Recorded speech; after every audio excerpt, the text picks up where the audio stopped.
Post. They're full of legal advice, learning about the law. It's like a rolling dice from contracts to torts. He's got it all covered. Attorney Marks, he's the legal expert, no other. I'm scrolling on my he's blowing up your feet, learning about the law. That's all we really need. He's got the knowledge, he's got the skills. I'm scrolling on my he's paying all your legal bills.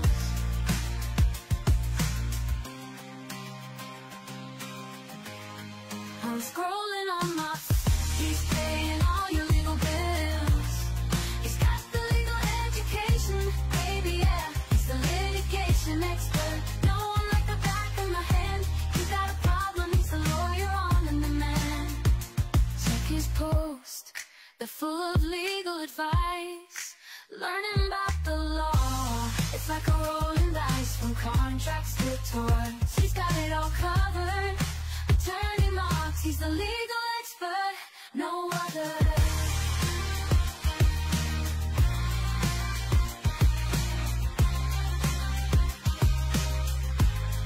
I'm scrolling on Marks, he's paying all your legal bills.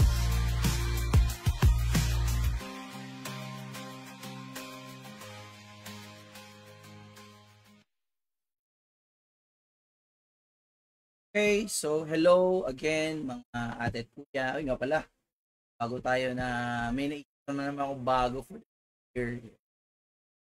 Soon or later, papalitan natin ate at kuya natin na student. Right? So, hello po.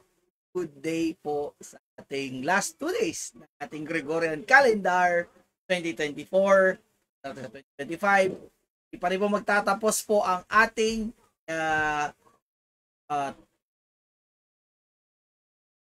pagbibigay serbisyo sa inyo, no? Especially dun sa mga bagong batas, bagong rules na masabi natin pa natin magamit kahit sino. Hindi ibig sabihin ikaw law student, ikaw lang yung magbe-benefits dito. Hindi. Pwede din yung mahilig sa batas, gustong alamin anong karapatan nila, gusto nilang magbigay ng legal advice sa mga kamag-anak nila, sa mga nila sa buhay, sa kaibigan nila, sa jowa nila, sa asawa nila. Ito po. Alright? So, ano ba pag-usapan natin to? Ladies and gentlemen, Under the Law po tayo, episode 72. Habang wala pa tayong kabisihan, tuloy-tuloy po natin yung ating pagbibigay aral po sa inyo. Okay? So, Under the Law 72, again, this is also a case decided by the Supreme Court. Ang ponente natin, ang ating 2025 Bar Examination Chairwoman, Associate Justice Amy Lazaro Javier. Ayan. So, ito po yung topic po natin. Ano ba yung issue? Ito po yung issue natin. Pag-usapan natin. Parang usapan to between rape at saka lascivious conduct under RA 7610. Alright? So, pag-usapan muna natin itong case na to. It's actually a case, again, it is the AAA. May mga number pa, pero nahirapan akong disclose yung mga, or sabihin yung pangalan. Sabi natin yung AAA si victim, si XXX yung accused, suspect. Bago siya, okay. Okay, so ang tanong ngayon, okay, bigyan natin ng facts, alright? So, facts. Ang facts nito ay nung 2017, nung somewhere around 2017, particularly in December 25 ata yun, December 25, si AAA was living with her mother, right? With her mother, si CCC. Okay? So, ano nangyari? Yung mama niya, yung mother niya, meron siyang ka-live-in partner. So, bali, ngayon, stepfather na niya. Ito si stepfather, he is XXX. Now, on the day of December 25, 2017, masok sa, okay, again, medyo maselan to kasi usapang rape to, pero I'll try my best to be very lenient and very calm, okay? December 25, 2017, natutulog yung bata, no? Pero ano ba yung bata? Babae. Yung babae is young. Right? She's particularly 13 years old during that time. 13 years. Now, December 25, 2017, natutulog siya sa room, tapos nagising siya. Nagising siya, tapos tinakpan nung ni XXX, her stepfather, yung buhanga niya hanggang sa unan. Tapos, he unzipped her short and inserted his finger, the suspect's or the stepfather's finger in her vagina, right? In her genitals, right? So, after nan, also suck her breast. So, yung tib niya, inalaw din niya. That's actually the first attempt. Now, on the second week of January 2018, grabe, no? If you can think about it, it's December 25, that is Pasko. Tapos, January, somewhere second week of January na 2018, which is New Year na naman yun, dinala ulit. Same scenario. Pinatahimik, tapos, tinanggalan ng short, nasok ulit, insert his fingers, her genitals. Alright, so that is the second. Pero ang kabaguan ngayon is he also attempted to use his the suspect's genitals, yung kanyang penis, na kumbaga ipahid doon sa hita ng biktima. So that's actually second. Now the third one, what happened is sa third week na naman, grabe talaga yung suspect. Third time, ginawa din niya, unzip, he sucked her breast, at the same time, inserted his fingers, genitals, ganun pa rin. Bakit hindi yun, ano ba nangyari? Bakit yung bata hindi sumigaw? Kasi yung biktima, which is a minor, takot siya kasi there's one time, yung brother nung biktima ay sinampal nung stepfather. So, natakot siya. And another, also, yung area na yun ay adjacent room doon sa kanyang mother. Alright? Kanyang mother. So, dalawang room lang niya. Palit na lang. So, nung nangyari yung February, somewhere in February, nagsumbong yung biktima sa kanyang tita. Doon. Sumbong ang biktima sa kanyang tita nung nagstay siya sa kanyang tita. Yung tita, kapatid ng mama niya. Bong. Tapos, yun, na-aresto. Yun, nangyari. Now, what is the defense of the suspect or the accused? Sabi ng accused, hindi ko po yan magagalaw.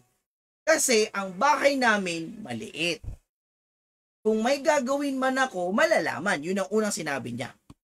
Kalawa, sabi din niya is, ginagawa lang yan ng bata kasi hindi boto, hindi agree, hindi approve ng mga bata si stepfather sa family. Yun dalawa. So what did the court, ano yung sabi ng Supreme Court? Ano yung kaso na final? So, final ng biktima as represented by her tita or aunt na rape, rape. So, ni-rape siya. So, yun na naganap na rape, ginawa siya rape. Ano ba ang decision or what is the court's ruling? What is the Supreme Court's decision on this case? So the issue that I look at is the difference between the rape under revised penal code and also under special law, which is Republic Act 7610. Okay? So it's an act of inserting a finger in the genitals of the victim by her stepfather or the accused, liable under Rape Article 266A or lascivious conduct under RA 7610. But please take note that bakit sinabi ko yung rape na Article 266A kasi there is a relationship, no? And it is also force and intimidation. Bakit meron tayong under RA 7610? Let's find out. Alright? So, una muna is pag-usapan muna natin na let's also dissect each cases. Una is there was actually conflicting decisions here in which we will discover ano yung dinicide natin Supreme Court. Okay, una is the rape under Article 266A of the revised penal code. Okay, Article 266A, rape, when and how committed. Rape is committed, first, by a man who shall have carnal knowledge of a woman under any of the following circumstances. Okay, ano yung circumstances? Through force, threat, or intimidation. When the offended is deprived of reason. Okay, through force, threat, or intimidation. Ibig sabihin, pwedeng overt acts, no? pinigilan, pinatahimik, tinatakot, intimidations na yung takot din. Letter B, when the offended party or victim is deprived of reason or otherwise unconscious, tulog, ayan, mga ganyan. Okay. Letter C, by means of fraudulent machination or grave abuse of authority. So example, kung tatay, tapos ni-rape niya yung anak niya, or stepfather, anything, or elderly, or guardian, ni-rape yung minor, or yung naalagaan, or yung ward, grave abuse of the authority. And last is when the offended party is under 12 years of age or is demented, medyo may problema sa pag-isip.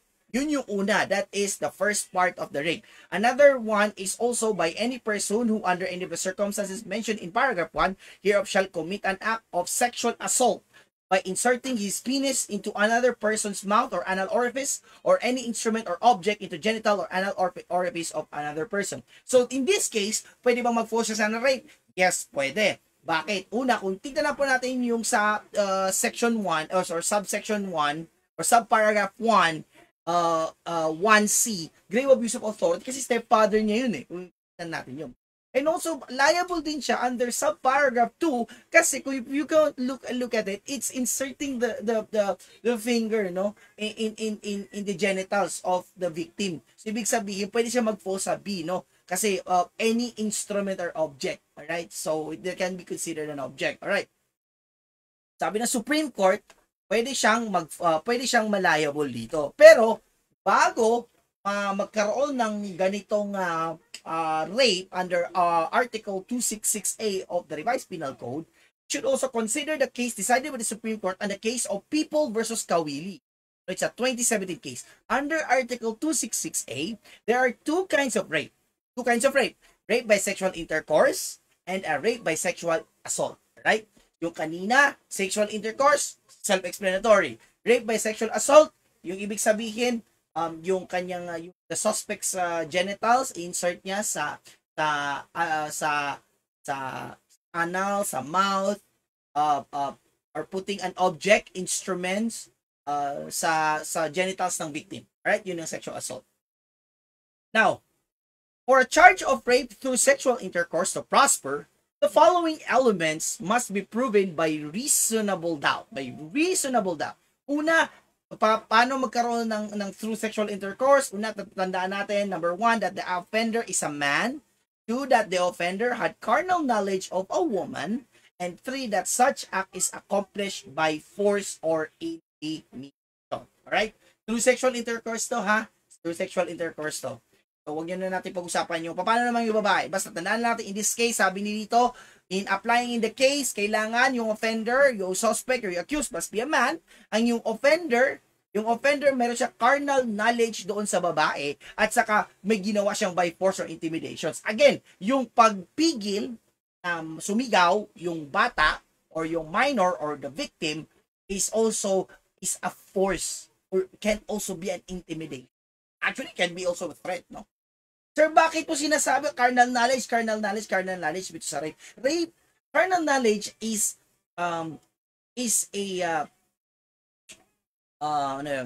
the MVP, no? Most valuable element sa crime of rape. Bakit? Sabi ng Black's Law Dictionary and the Law Dictionary, no, .org, ang definition ng carnal knowledge is the act of a man in having sexual bodily connection with a woman.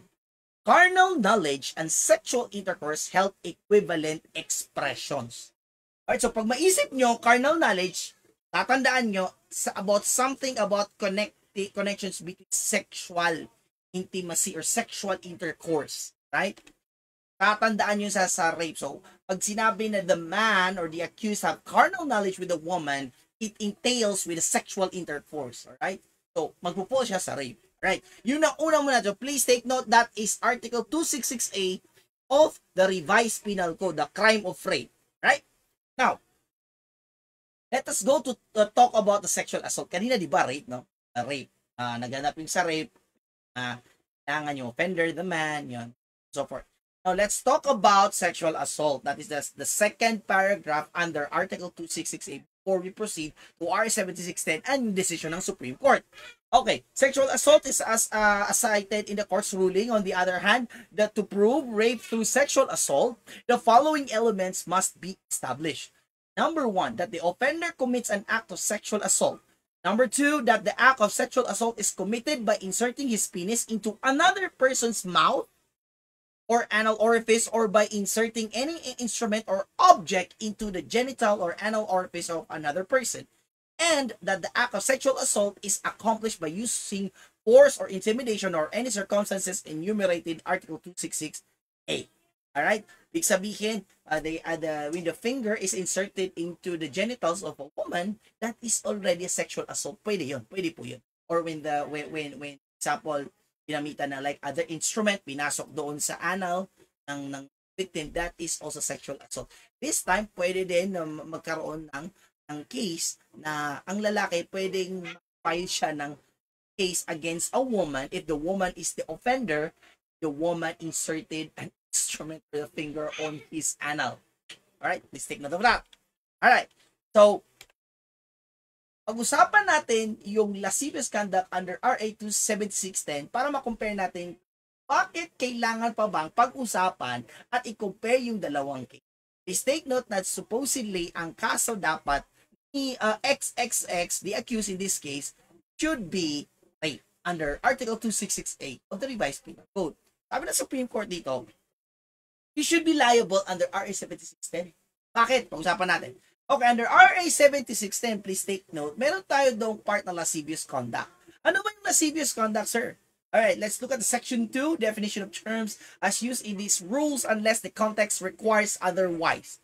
Lascivious conduct means the intentional touching, either directly or through clothing, of the genitalia, anus, groin, breast, inner thigh, or buttocks, or introduction of any object into the genitalia, anus, or mouth, or any person, whether the same or opposite sex, with an intent to abuse, humiliate, harass, degrade, or arouse, or gratify the sexual desire of any person, bestiality, masturbation, lascivious exhibition of the genitals, or the pubic area of the person. Please take note of that. From the instant itself, if, again, uulitin ko, if the parts of the hand or like the finger is inserted to the genitalia, pwedeng mag-fall siya under lascivious conduct under RA 7610. Alright, number 2, we have Section 5. Section 5 here, no, to continue, ano ba yung meron dito sa lascivious conduct at ano bang liability? Sabi dito Section 5, child prostitutions and other sexual abuse. Take note of the other sexual abuse.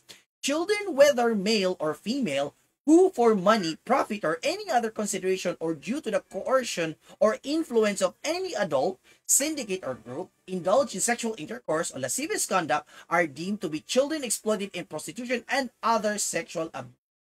Alright. The penalty of reclusion temporal in its medium period to reclusion perpetua shall be imposed upon the following. Letter B, let's be specific to the letter B. Ayan. We'll explain the letter B. Those who commit the act of sexual intercourse or lascivious conduct with a child. Ayan, with a child. Ano ba yung child? Exploited in prostitution or subject to other sexual abuse, provided that when the victim is under 12 years of age, the perpetrator shall be prosecuted under Article 335, Paragraph 3 for rape, and Article 336 of Act number 3815 as amended, the Revised Penal Code for rape or lascivious conduct, as the case may be, provided that penalty for lascivious conduct when the victim is under 12 years of age shall be reclusion temporal in its medium. Good. Sabi ng Supreme Court dito, ang case na nangyari dito, again, is the act of touching, no? Putting the finger to the genitalia of the victim. So, magpo-fall siya, it's either Article 266A of the Revised Penal Code or the lascivious conduct under RA 7610. Pero sabi ng Supreme Court, since the law, although the law favors the accused, this time, victims who are minors in rape cases should be favored. In that sense, kailangan ipataw sa isang accused ang pinakamataas na parusa. Alright?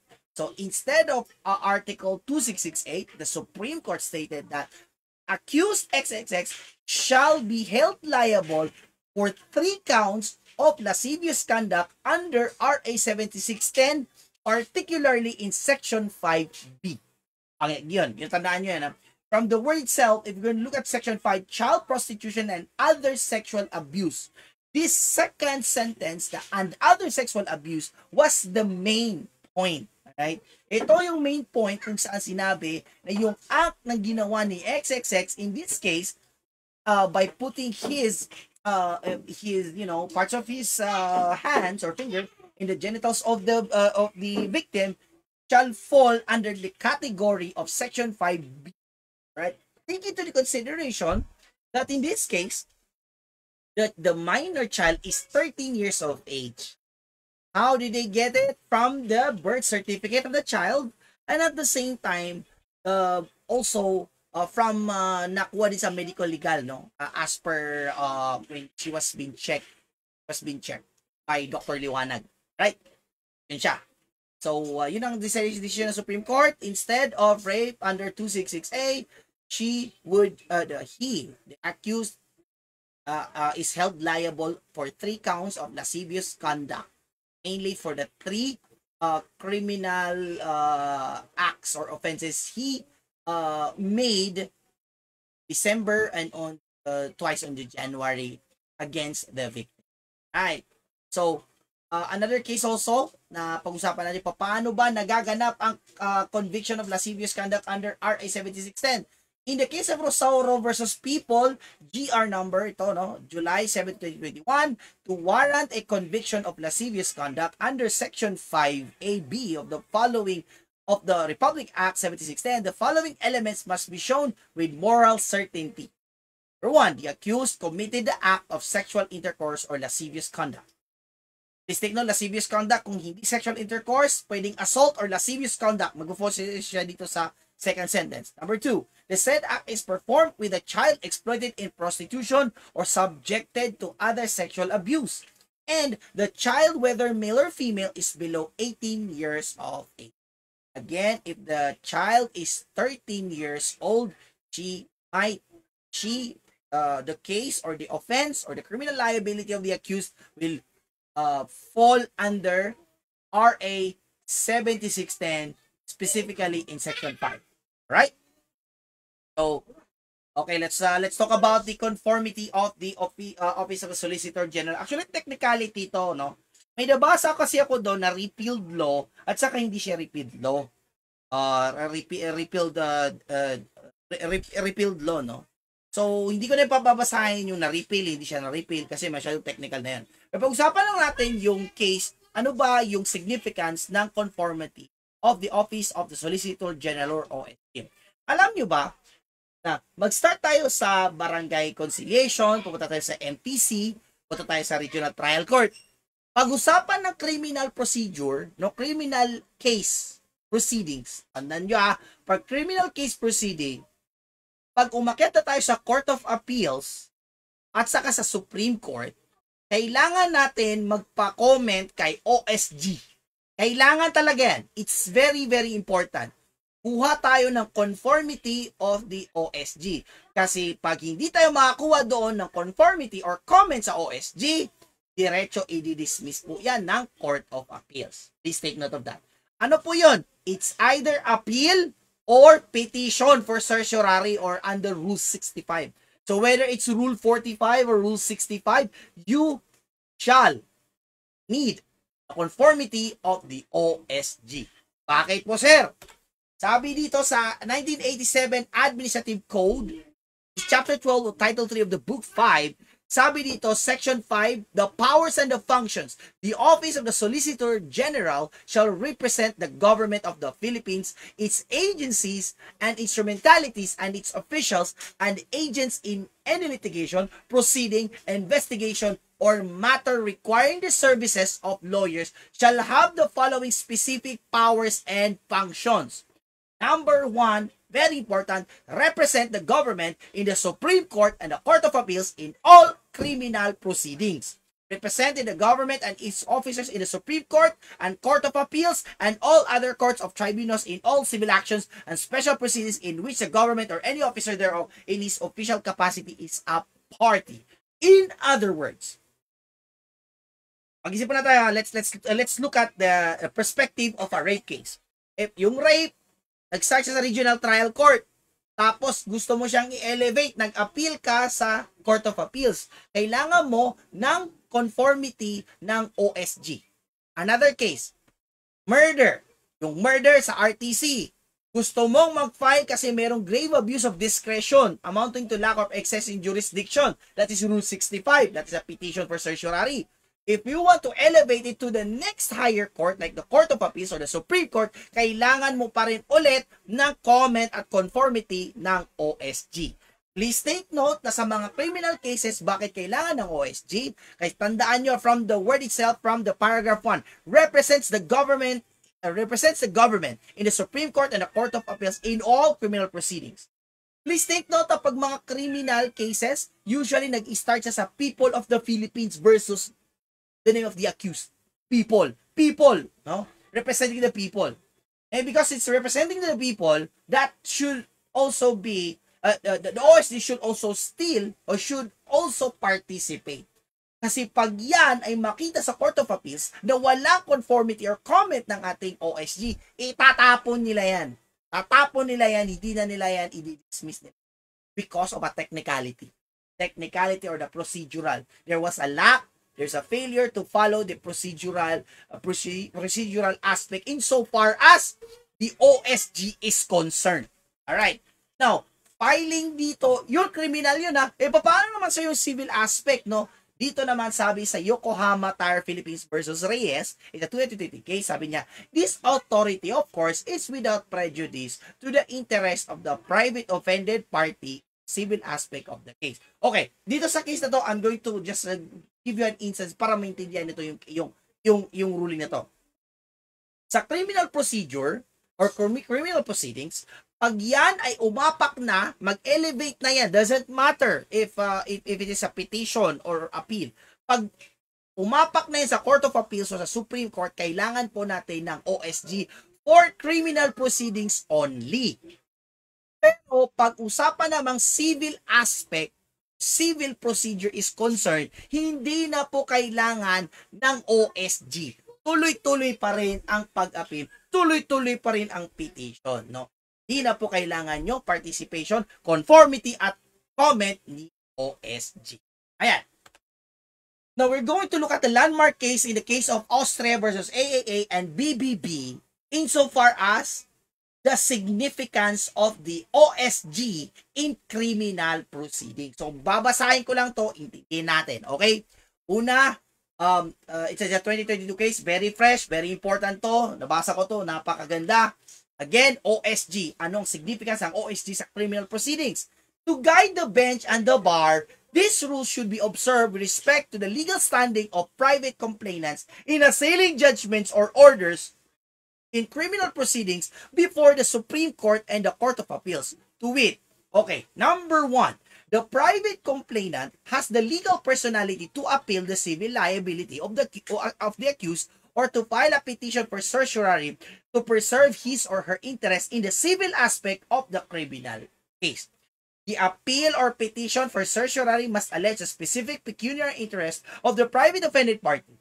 The failure to comply with this requirement may result in the denial or the dismissal of the remedy. Ibig sabihin, pwede po tayo mag-appeal insofar as civil liability is concerned. The reviewing court shall require the OSG to file comment within an unextendable period of 30 days from notice if it appears that the resolution of the private complainant's appeal or petition for certiorari will necessarily affect the criminal aspect of the case or the right to prosecute, existence of the probable cause or venue or territorial jurisdictions, elements of the offense, prescriptions, admissibility of evidence, identity of the perpetrator of the crime, modification of penalty, and other questions that will require a review of substantive merit of the criminal proceedings or the nullification, reversal of the entire ruling or case, the reinstatement of the criminal action or meddle with the prosecution of the offense, among other things.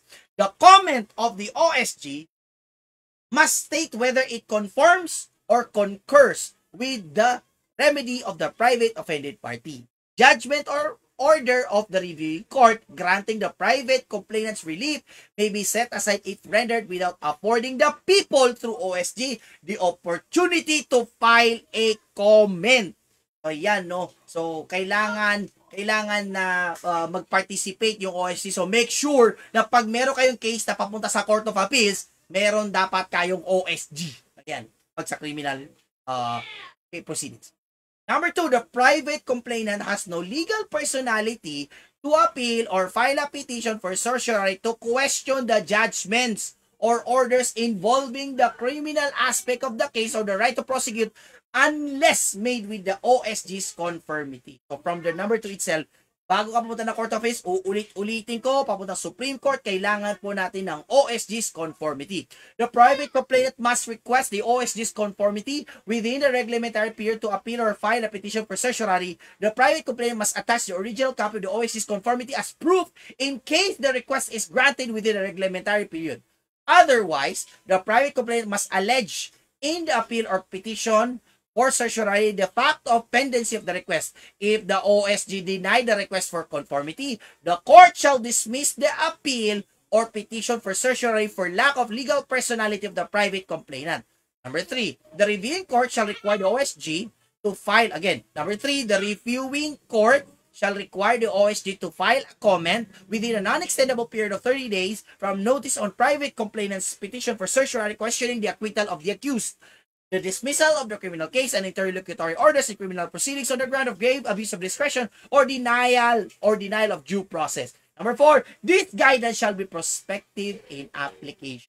So, from the start siguro, nung actually yung Austria kasi na-conclude siya sa 2023. So, let's say presume na from this day onward, we will follow the Austria versus AAA and BBE insofar as the conformity of OSG is concerned.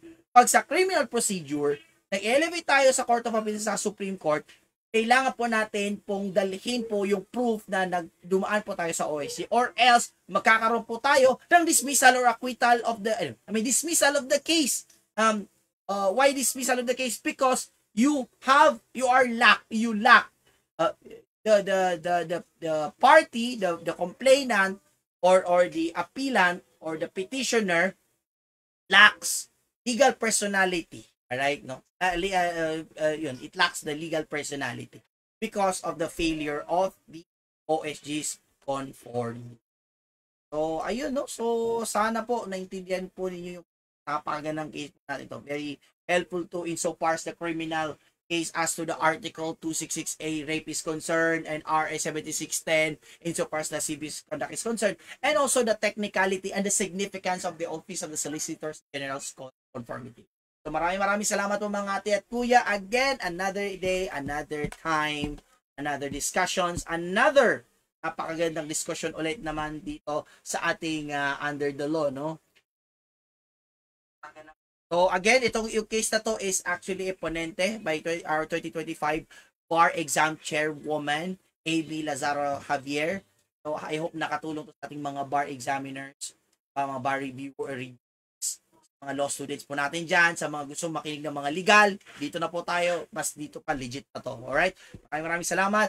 And yun nga, no, huwag nyo kakalimutan, ay sinasabi ko palagi sa inyo na mahalin nyo ang inyong asawa dahil sila po ang tunay na batas. Bye-bye! I'm scrolling on my Facebook page, feeling curious, the turning months. He's got the legal education, baby, yeah. He's the litigation expert. No one like the back of my hand. You got a problem, he's a lawyer on demand. Check his post, they're full of legal advice. Learning about the law, it's like a rolling dice from contracts to torts. He's got it all covered. Attorney Marks, he's the legal expert, no other. I'm scrolling on my